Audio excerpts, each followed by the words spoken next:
এবার বাংলাদেশকে পূর্ণ সমর্থন দিয়ে আইসিসি থেকে ভারতীয় আধিপত্যের অবসান চেয়ে বসলেন শহীদ আফ্রিদি।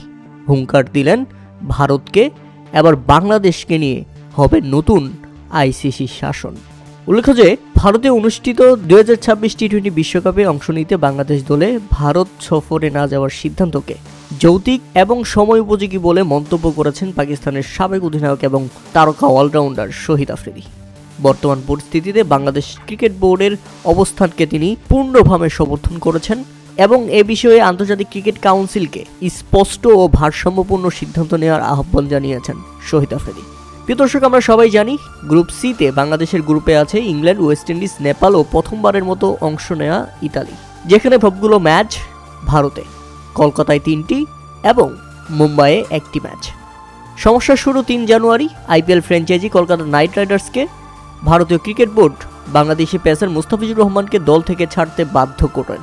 বিসিসিআইয়ের এই নির্দেশে এই সিদ্ধান্ত মেনে নিয়ে কলকাতাও মুস্তাফিজুর রহমানকে ছেড়ে দেয়, যার পেছনে রয়েছে দুই দেশের মধ্যে রাজনৈতিক উত্তেজনা এবং নিরাপত্তার প্রশ্ন। এরপরেই বাংলাদেশ ক্রিকেট বোর্ড ইতিমধ্যে আইসিসিকে চিঠি দিয়ে জানিয়েছে নিরাপত্তার কারণে ভারতে খেলতে যাবে না বাংলাদেশ দল।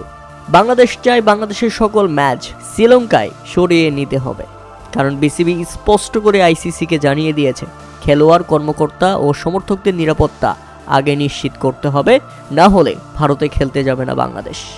এমনকি এমন হুঁশিয়ারিও দিয়েছে বাংলাদেশ ক্রিকেট দলকে ভারত যদি রাষ্ট্রীয় মর্যাদার সিকিউরিটি দেয় তারপরেও ভারতে খেলতে যাবে না। শ্রীলঙ্কা ছাড়া বাংলাদেশ এবারের বিশ্বকাপে অংশগ্রহণ করবে না।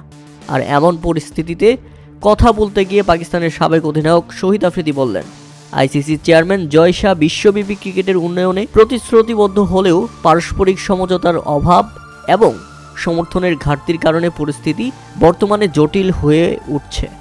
তার মতে এখন আইসিসির উচিত এ বিষয়ে দ্রুত পরিষ্কার এবং দৃঢ় অবস্থান নেওয়া এবং যাতে বাংলাদেশ বিশ্বকাপ খেলতে পারে।